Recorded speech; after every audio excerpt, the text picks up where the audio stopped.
श्रियकान्ताय कल्याणनिधये निधयेऽर्तिनाम् श्रीवेङ्कटनिवासाय श्रीनिवासाय मङ्गलम् लक्ष्मी सविभ्रमालोकसुभ्रूविभ्रमचक्षुषे चक्षुषे सर्वलोकानां वेङ्कटेशाय मङ्गलम् श्रीवेङ्कटाद्रिशृङ्गाग्रमङ्गलाभरणाङ्ग्रये मङ्गलानां निवासाय श्रीनिवासाय मङ्गलम् सर्वावयव सौन्दर्य सम्पदा सर्वचेतसां सदा सम्मोहनायास्तु वेङ्कटेशाय मङ्गलम् नित्याय निरवध्याय सत्यानन्दचिदात्मने सर्वान्तरात्मने श्रीमद् वेङ्कटेशाय मङ्गलम्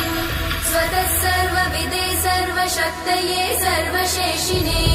सुलभाय सुशीलाय वेङ्कटेशाय मङ्गलम्।